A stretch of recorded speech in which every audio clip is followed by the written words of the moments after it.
Welcome in to Bears Weekly, powered by IGS Energy, a Chicago Bears network production. Bears Weekly is brought to you by Advocate Healthcare, Athletico Physical Therapy, CDW, Connie's Pizza, IGS Energy, and Miller Lite. Here are your hosts, Jeff Joniak, a.k.a. the Mayor of Bearsville, and his sidekick, Tom the Surfmaster Thayer. Good evening, everybody. It starts to get real. Right around the corner here.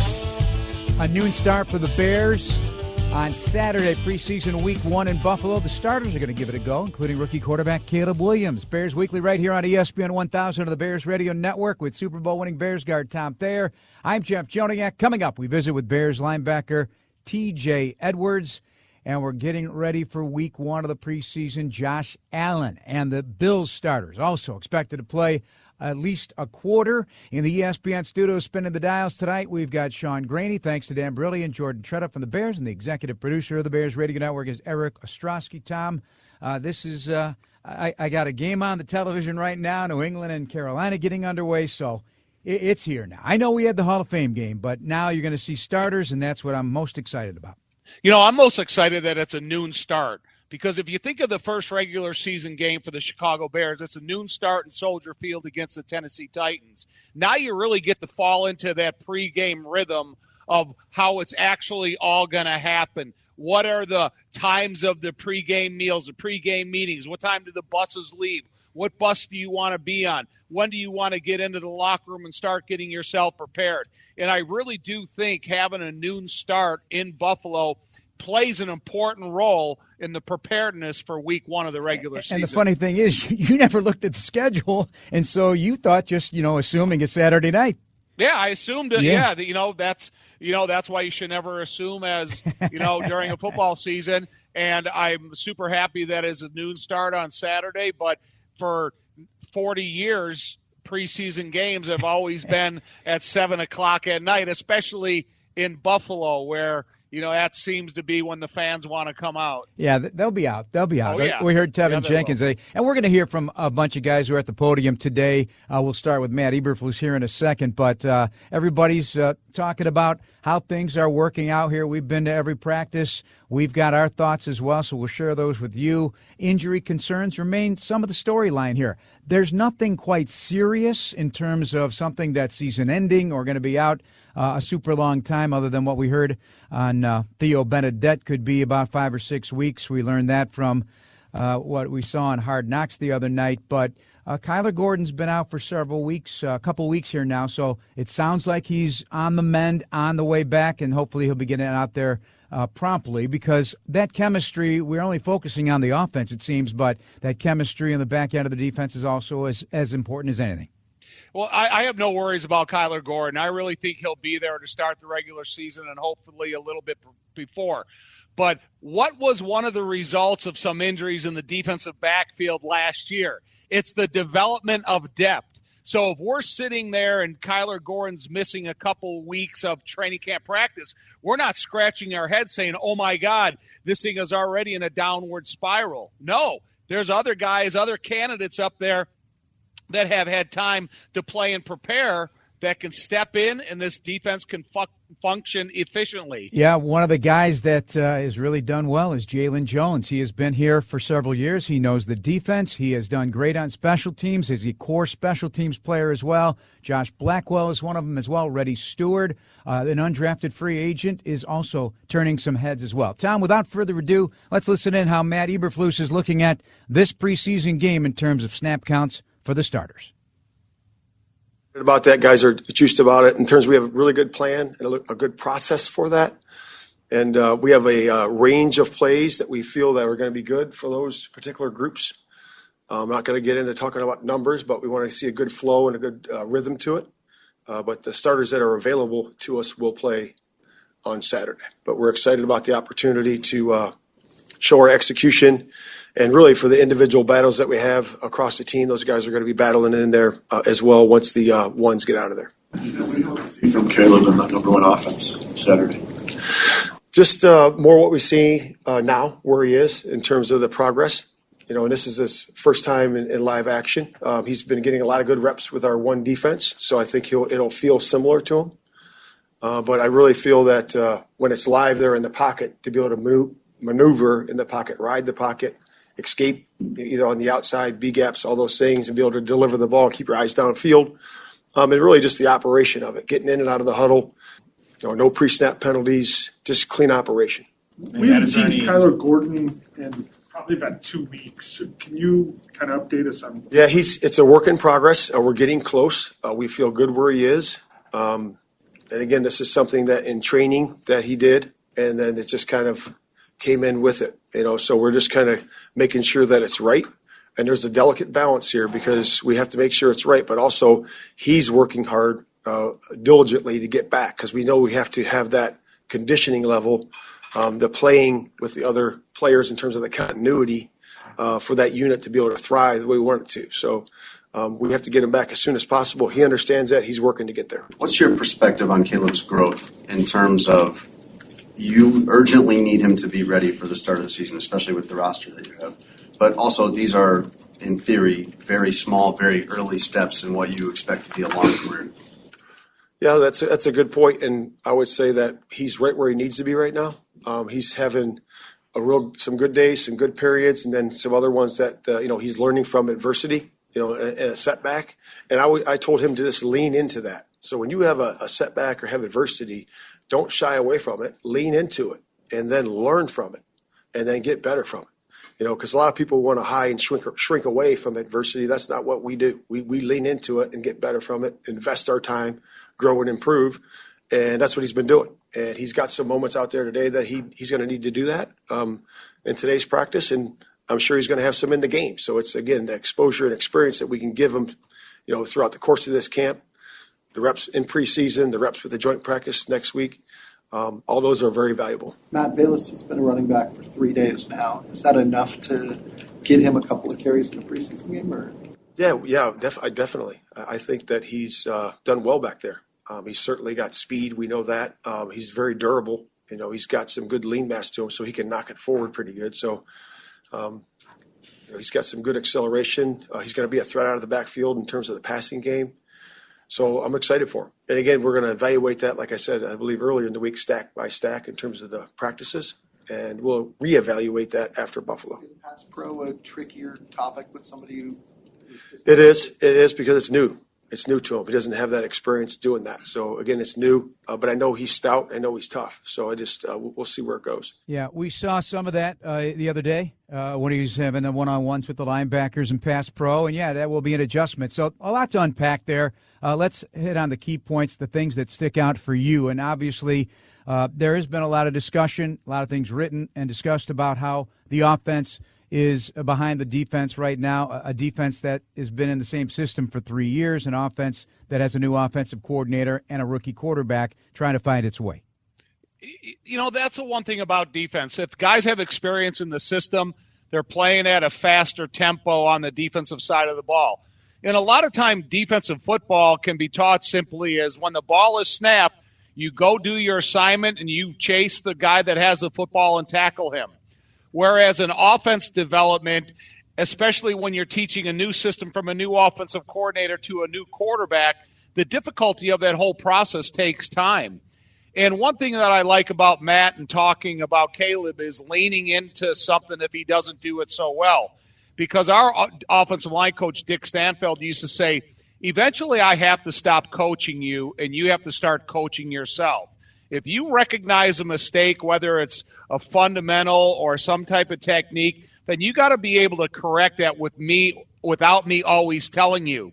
And I think that's the same thing for any position on offense. And when you go back into the meeting room and you start watching tape and you go, okay, I could have made this read more efficiently, or I could have had this ball placement another foot over in this direction. Those are all questions that Caleb eventually is going to be able to answer for himself. And I also agree with Matt. I think Caleb is progressing at the rate that you expect a guy coming from college to professional football. There have been wins. There have been pass plays, downfield, swing passes. DeAndre Swift really shining out of the backfield, all the backs. And this one offensive line is still trying to get the five guys they want trying to get healthy up front, so there's been some change and experimenting going on as well. All right, hold that thought. We're going to go to our first break. When we come back, we'll be joined by Bears linebacker T.J. Edwards here on Bears Weekly on ESPN 1000 and the Bears Radio Network. This is Bears Weekly with the voice of the Bears for 23 years, Jeff Joniak, on the Bears Radio Network. This segment of Bears Weekly is brought to you by CDW. People to get it with Tom Thayer, Jeff Joniak, and our guest this week is Bears linebacker T.J. Edwards. Thanks for taking the time. How you feeling? Feeling good. Man always has a smile on his face. I tell you that right now. Blessed. Hey, Blessed. yeah, right? Tell us why. Tell us why you're blessed. You know, my dad told me a long time ago, anytime you can go to work and put sweatpants on to enter the office, you're doing something right. So I'm going to keep being blessed for sure. Yeah, and a man playing a kid's game. Absolutely. Right? Absolutely. Ever since the early days with those Bears jerseys on. Is now that you're deep into your Bears career, do you reflect it all again back? I know you've been asked many times, but you wear that uniform with a lot of pride, and you're one of us. You're one of the fans of the Chicago Bears. Yeah, I mean, absolutely. You know, I take a lot of pride in the hometown team, and now being able to, you know, obviously play for it and try to make a name for myself is really cool. You know, you try to take it all in because it goes quick for sure. You know, Jay Hilgenberg always used to say football's a great job when you don't have to shower before you go to work. But I also want to bring him up again, TJ, because I've heard so much about you crushing a golf ball throughout the whole offseason. And Jay said, and Jay's a really good golfer, I know. But he says one of the most impressive big hitters he's ever seen is TJ Edwards. How did that come about? Who taught you that? Is it just natural talent that you have? I mean, I think, you said natural talent makes it seem like I'm really good, but I think, growing up, I was a baseball player, and it kind of just related. And, my dad loves to golf, and it's something I did at a young age. And, I just enjoy it, man, being outside, being, you know, good 3-4 hours out there. And, yeah, I can hit it a decent way. Couldn't tell you always where it's going, but it's going to go a long way.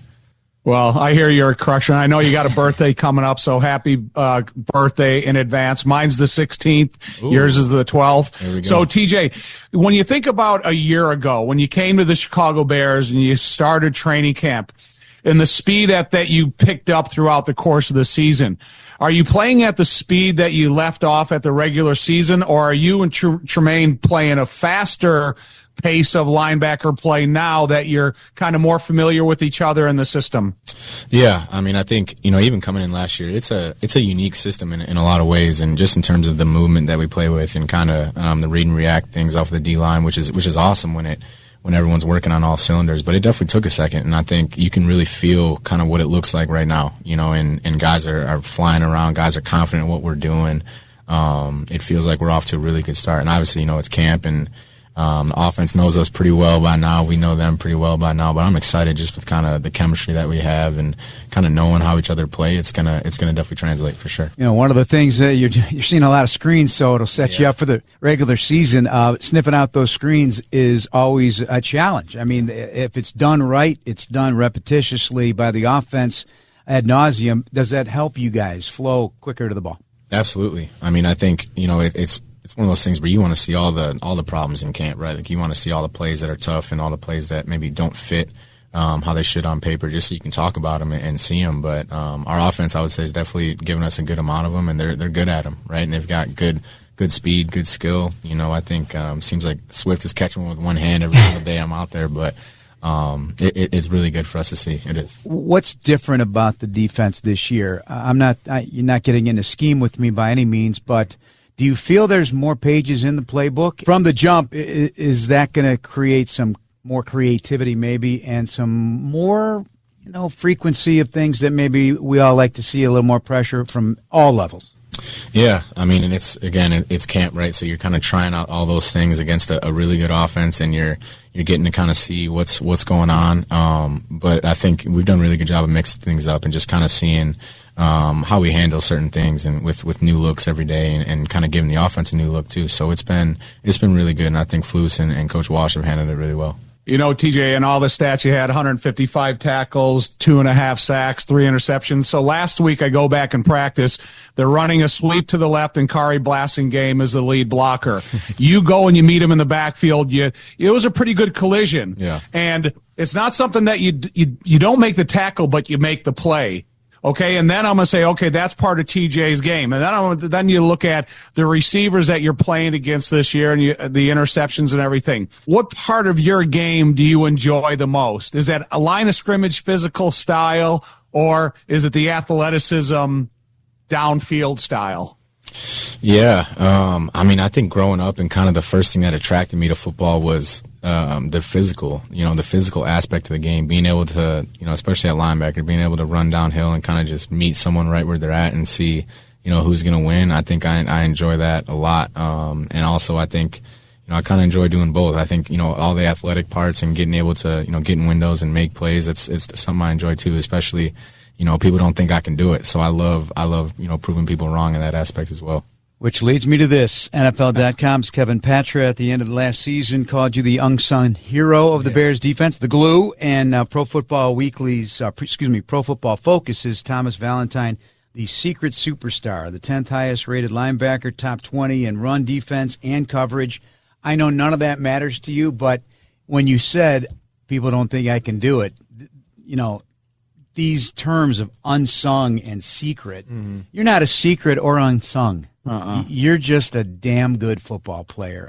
I think you would agree. And how do you process that?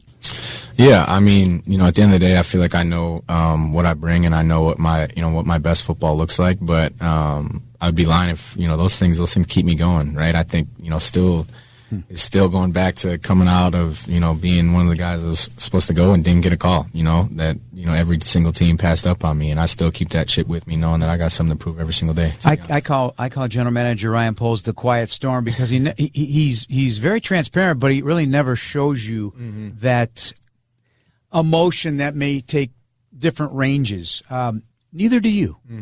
Would you also be classified in that quiet storm? I like to think that I live kind of right in the middle, right? I don't live kind of in that range of, I'm too amped up or I'm too loud or, I'm not as quiet as a mouse. So I like to live kind of right in the middle and keep people guessing, but also knowing that I got something to prove for sure.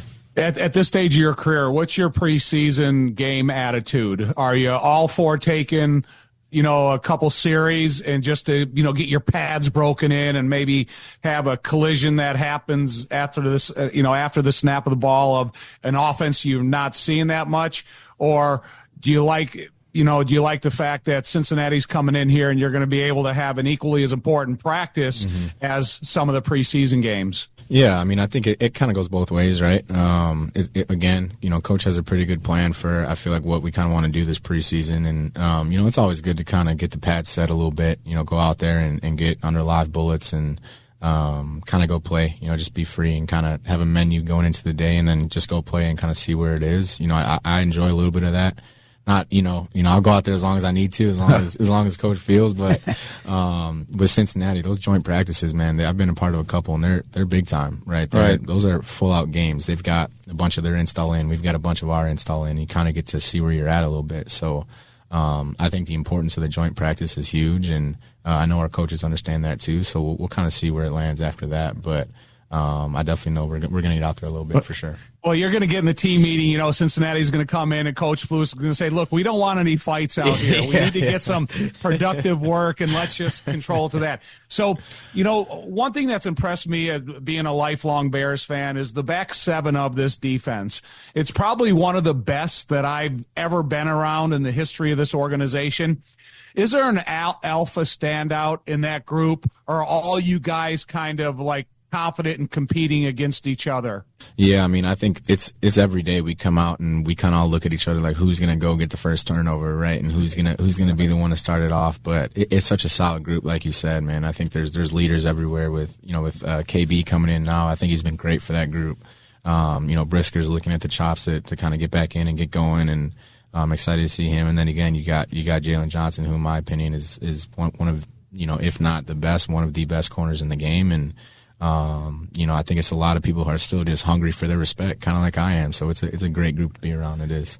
I know a lot of people were talking about the attitude Jalen had at the podium the other day when he said I like that though, TJ, Absolutely. Because someone has to speak their mind, and whether it's Montez talking about beating Green Bay or the confidence that you guys have in yourself or the self-confidence that Jalen has in himself in one of the most difficult positions to play, I was actually happy to hear that.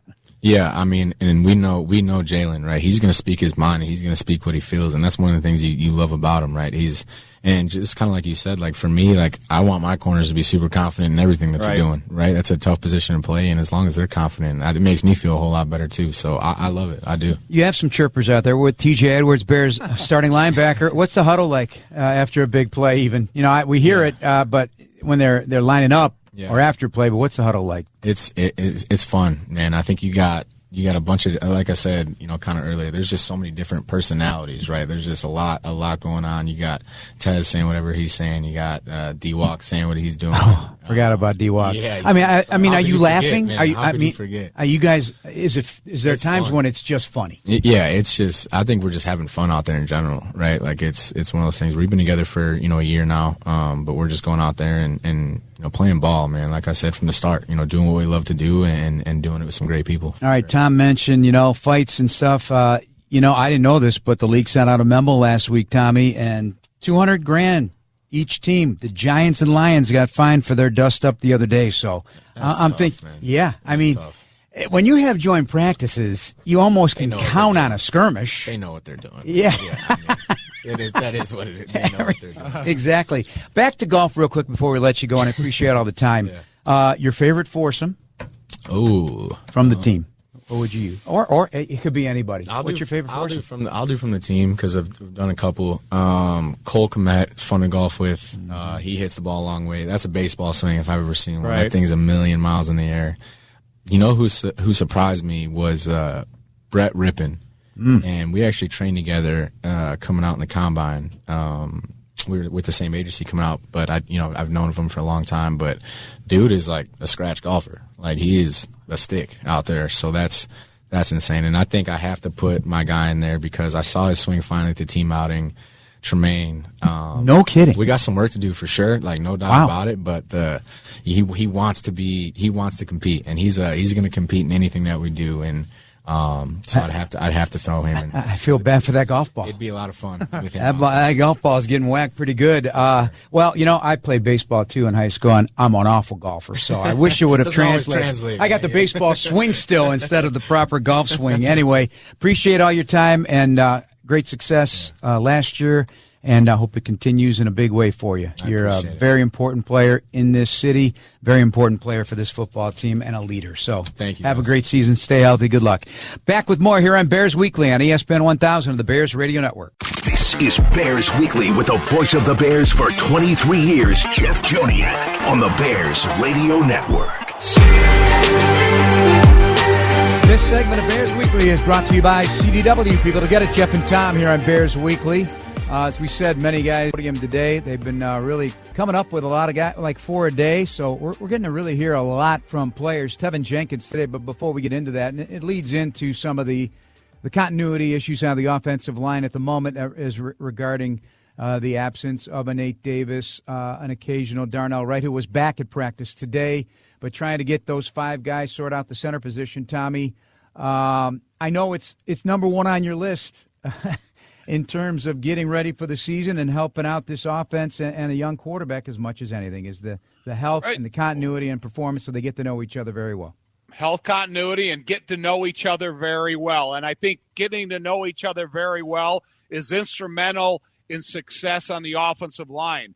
But the entirety of the offensive line performance and continuity affects every part of the offense. So you just need these guys to develop that understanding of each other. If you have a combination block with the right tackle you work with, you have to know every little thing, every little nuance about his game, how he bends, where's his pad level, where does he like to strike with his hands. And then if you're a guard and you're going to work with the center, you have to understand everything about his balance, the timing of his snap. What does he like to step with first? How does he want help in his pass protection responsibilities? There are so many these little types of things that you have to learn of the whole group to make the whole group one, that that's why I always say, in order to get everything right, you better have 1,000 reps together. Yeah, it's nuance. Nuance is a success of the game, the little details. More on this from Tevin Jenkins. I wouldn't say so. I mean, it's football.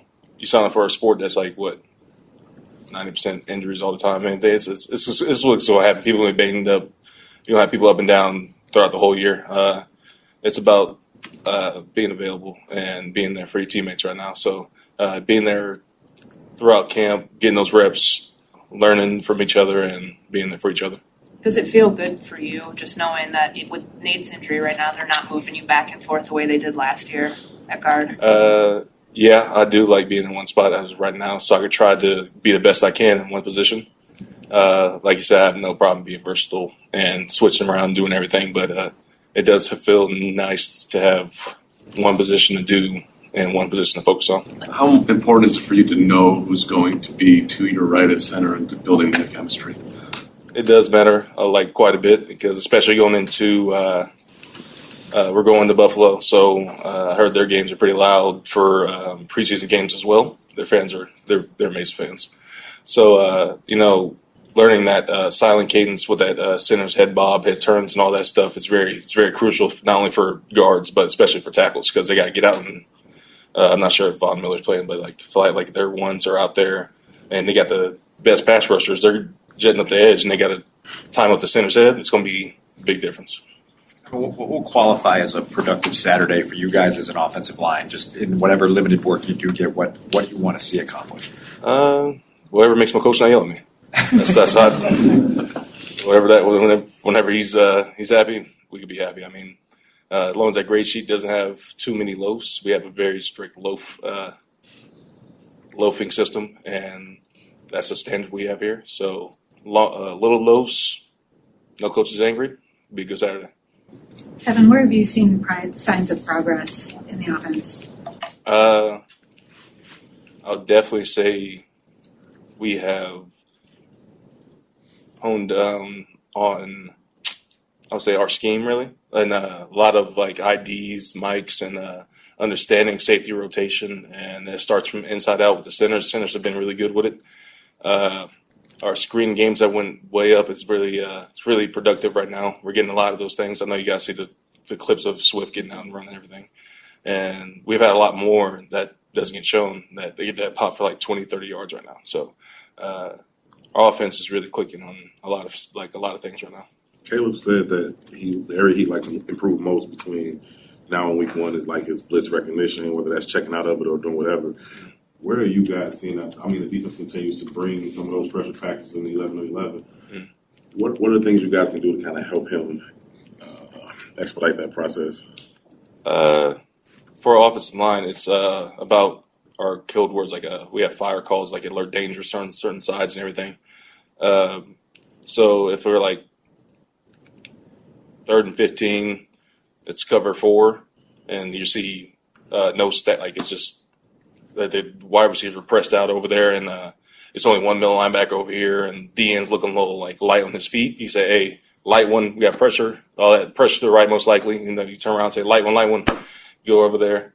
He gets to a 4-man slide that way, help him with the pressure recognition.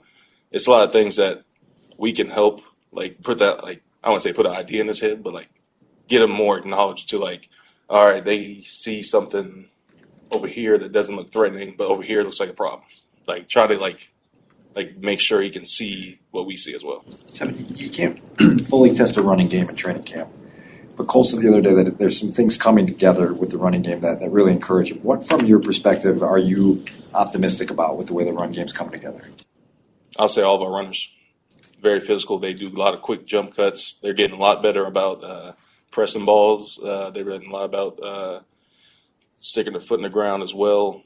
Like they're just right on top of double teams, would help us get on top of those backers, which helps us with our angles. And they've been more, I would say, had a lot more. I wouldn't say a lot more. They've just been really good about it this year. That they have improved and stepped up their game. That it's also been helping us as well. Tom, is he talking your language? A lot of offensive line lingo there at the line of scrimmage. All important communication, so decipher it for us. There's just a lot of details to the game of an offensive line. because, whatever Braxton Jones is looking at and understanding at the left tackle position, he has to convey that message all the way back to the right tackle, possibly the tight end or even a running back. And then the recognition of the responsibilities according to the pass protection called in the huddle. And then Caleb has to know that everybody understands who their responsibility is, so he doesn't have to worry about it once the ball is snapped. And George Allen used to be a stickler for this. He wanted you to know the rotation of defensive backs when they brought in a nickel or a dime defense, because if they got into a blitz position, you had to recognize that number as a responsibility. And so Tevin is speaking the language of acknowledgement of personnel on the defensive side of the ball.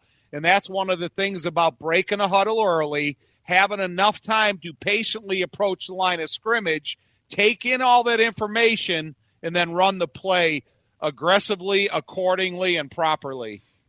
And cadence control. That's big too.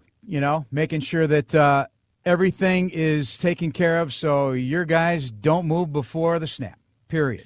And, and he did bring it up because Buffalo is going to have a supporting crowd, especially when the Bears are on offense.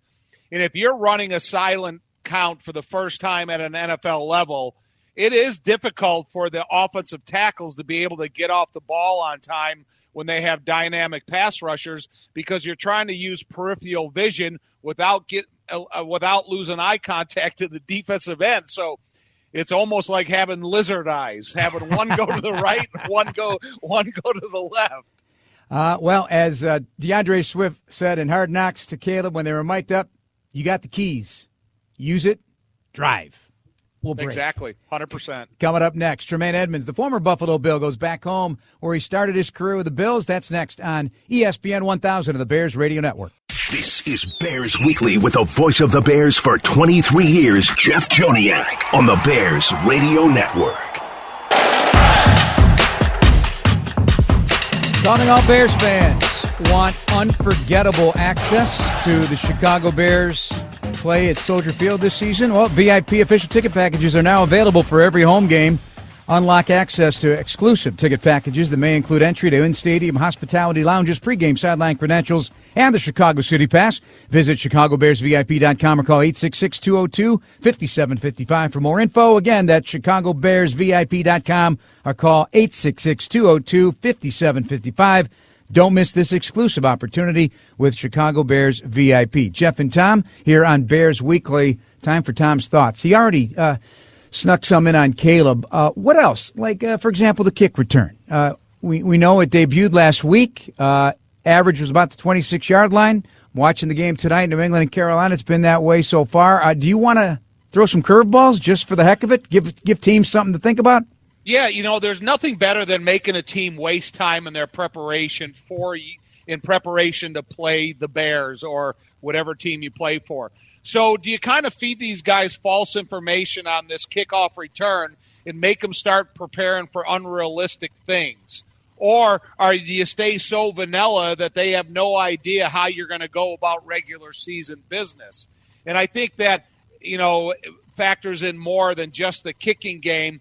But, you called the first kickoff return in the new history of the NFL, which is pretty cool when you think about it. But how are they going to advance this thing moving on in the preseason? And will it look in the preseason for the regular season, or is it going to be completely a different approach by every coordinator? We got to remember one thing about this. We're loving the fact that the kickoff return is back in business, but this is a one-year experiment, this particular brand, this particular version. So hopefully. You might think that. Well, no, Well, hey, as long as the safety numbers stay in a reasonable category, I just want it to remain. So whatever tweaks are made, let's hope it remains. Keep the kickoff return some way, shape, or form on the field of play. Absolutely. And I think it really has an important role in the attraction of the viewing audience. And like we saw Devin Hester go into the Hall of Fame, he did it on return greatness. And I think somebody is going to show us again what return greatness is by this new kickoff return formation. All right, so Tremaine Edmunds, a Chicago Bear, had a terrific season last year, paired with T.J. Edwards. They had great chemistry at that linebacker level. He was swiping passes in this defense that had 8 from the linebacker position overall, and now headed back to Buffalo, where he started his career at a young age out of Virginia Tech. It's my first time, obviously, going back since I left. So, obviously it'll be a lot of emotions, but it should definitely be a good time. I think excitement, man. I was there for 5 years, so just getting back there, man, it's going to be exciting. How important has it been for you and TJ to be out there every day together? Yeah, very important. I think us just taking those steps day in and day out, learning off one another, just growing, seeing what he sees, seeing what I see, and being able to come and look at it after practice and just talking about it, man, is very essential.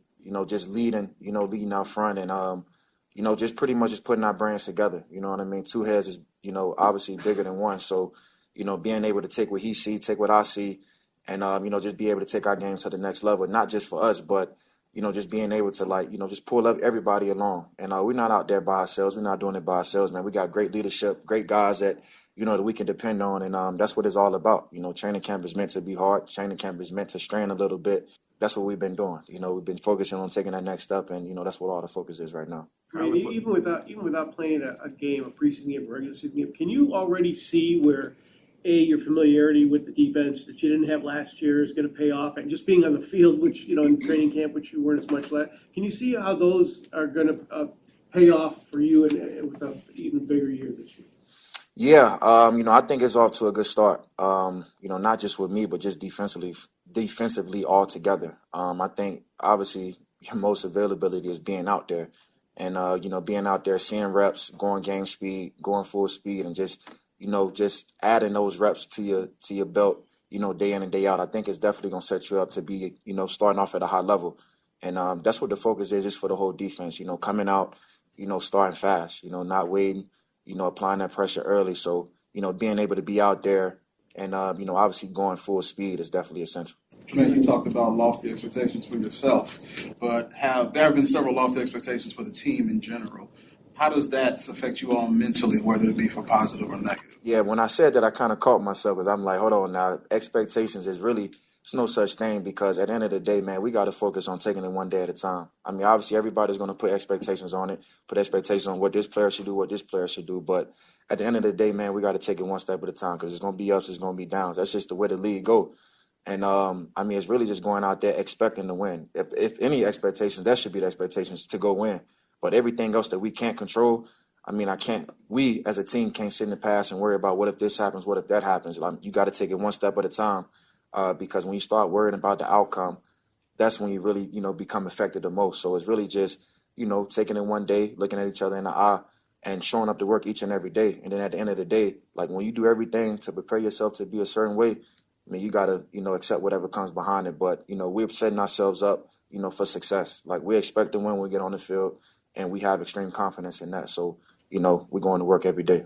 Are you excited about Caleb Williams' first live game action? are you excited just to find out in the game, like, do y'all got one of them guys or not? Just small sample size as it is. Are you excited about that? I think all of us are. You know what I mean? Like, it's a new time. And but I understand how the NFL goes as well. Like, I'm not saying you got to come out here and be a superstar from day one because I'm a realist as well. Like, I understand it's going to take repetition. It's going to take going through some stuff. It's going to take experience. Experience is the number one teacher. So just getting those live reps, though, I know just me being a rookie, like I know how essential that is. So I'm excited for him just to see how it feels, you know what I mean? Because at the end of the day, I understand, all the success that he have, but the NFL is different.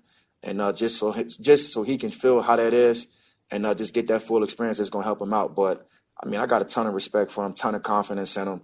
But I also understand, like, I don't have any expectations on the first game, man, because I understand, like, nothing's going to be perfect. So all he has to do is just be himself, and that's good enough because I've seen it on the practice field. Snap to snap, growth, that's the key. Day-to-day progress, that's the second key. What are you looking for from this defense? He's certainly a big part of it. In the middle of that defense there, can drop, use that big wingspan, swipe some footballs, cloud some passing lanes, obviously. He did a nice job in coverage as well. And I just love the size and length of this player. But in Tom's thoughts, what do you want from this first team's defense? I want pressure on the quarterback. I want them to limit the success of the run game first and foremost. And then when they're successful at limiting the success of the run game, I want them to get into the quarterback space. If it doesn't result in a sack, then you interfere with his fundamental foundation of footwork. You interfere with his arm follow-through. You interfere with his space to make him uncomfortable. And I think the Bears have that ability when you're talking about using all three levels. And that might not happen until the regular season gets here. But when you think about what do you want to see initially in a kind of a vanilla platform, you want to see Gervon Dexter win battles on the inside. If Montez Sweat plays, which I don't know if he will, you would like to see him get pressure. And I know that's going to come in the regular season, but it's the other guys. It's the Zach Pickens, and it's the repeat performance by Hardy. It's Austin Booker being able to get some pressure as well. We're all waiting to watch Dominique Robinson to see if he develops. Josh Allen will be at quarterback, wearing number 17 for the Buffalo Bills. Mitchell Trubisky, Shane Buechele, the three quarterbacks on that Buffalo roster. All right, one more segment to go. We'll hear from Big Dog, Mercedes Lewis, as he looks at from a different perspective than everybody else, something never been done before. Another year in the NFL as a tight end, this time a second year with the Bears. That's Tom Thayer. I'm Jeff Joniak, and this is Bears Weekly on ESPN 1000 of the Bears Radio Network. You're tuned into Bears Weekly with Jeff Joniak on the Bears Radio Network. This is Bears Weekly with the voice of the Bears for 23 years, Jeff Joniak, on the Bears Radio Network. This segment of Bears Weekly brought to you by Athletico Physical Therapy. Visit athletico.com to request an in-clinic or virtual appointment and start feeling better tomorrow. Jeff and Tom in our final segment. Mercedes Lewis beginning his year 40 age in the NFL with unique perspectives on quarterbacks, including this rookie, Caleb Williams. Obviously, he's made a lot of plays in college. He's come in and, took this offense really by it. Right now he's in the process of really making it his. So there are going to be some mishaps or some things where the timing is off, but this is where you get your swag at is in practice, right? And I'm a big proponent of, I'm gonna play like I practice, and I think he's the same way based on the conversations that we've had. You gain your confidence in practice, and practice is your opportunity to make mistakes and to try things out and see if you can fit a ball here and do certain things. And so when the game comes, you're just flowing. It's your day, and he's a special cat. Yes, and that's the feeling from many of his teammates, Tom. And so I'm excited to hear it from his perspective as well. Now, against this team they're playing on Saturday is one of 3 4-3 defenses that he will face in the preseason. Should he play against all of them? That includes Cincinnati and Kansas City. Is this a good thing when you got Tennessee running a 3-4 to start the season, or will this enhance or hamper the learning process? Well, the thing about it is you're going to face a 4-man line throughout the preseason and every day in practice because you're practicing against your own team. However, the responsibilities of a 3-4 defense change mostly in pass protection. So you have the ability to run the complete running game. That's a handoff. You understand the screen game. But it's more of the responsibilities of the blockers and pass protections that have to understand the different responsibilities when they face the two different fronts. So it won't be the extreme for Caleb. However, it will be different as how the running backs hit the holes in the running game, where the protection and the linebacker responsibilities fall from the running backs to the offensive linemen. But I still think the coaches will do a great job of getting these guys prepared for that first regular season defense, but they're going to have plenty of experience with 4-man fronts throughout the preseason. I know it's a preseason game, but it's his first NFL game. There will be a lot of emotion. I'm sure there'll be some adrenaline rush. What do you anticipate right out of the gate, and how will we know if he's calm or if he's amped up? You've played with young quarterbacks in our final minute here, Tom. You've seen young quarterbacks throughout your 28 years on the air as a broadcaster. What do you think? Just get the language out of your mouth correctly and allow everybody to understand what their assignments are. Make sure you can do it in a timely fashion where you can break the huddle so you can watch the play clock. You can see what the defense is offering you. If you have to make any changes before the ball is snapped, you have the time to do it, and then you just play football. But a lot of it has to do with the way you come out of the huddle and you understand what you just said, because there's no looking back at the sideline. There's no asking questions. You just have to play the play like you just said it. How can offensive coordinator Shane Waldron help him settle in the early going? It's all about the pass protections. Don't give him unrealistic responsibilities on the offensive line. Take advantage of play-action passing. Run the ball well, first of all, and then take advantage with play-action passing. Use the screens that we heard about. Make sure that you're able to use the type of protections that allow Caleb to get rid of the ball instead of holding on to it and looking around. And then I think the more plays he gets on the field, the more he's going to feel that comfort zone, and he's going to, just continue to improve as time goes by. Got 20 seconds. One player each side of the ball you're absolutely looking forward to seeing play no matter what quarter of the game. I'd like to see how Roma Dunze plays, what he's going to offer. And on defense, I'm still intrigued by what Austin Booker kind of looks like he has the innate ability to do. Sounds good. Thanks, Tommy. That'll do it for Bears Weekly. Thanks to all our producers and for TJ Edwards, our guest. Bleck and Abdallah are next. Have a great night here on ESPN Chicago and the Bears Radio Network. Good night. Thank you for listening to the Chicago Bears Network presentation of Bears Weekly, hosted by the Mayor of Bearsville, Jeff Jodiak, and Surfmaster Tom Thayer. Podcasts are available on the Chicago Bears official app, brought to you by Verizon and Apple Podcasts.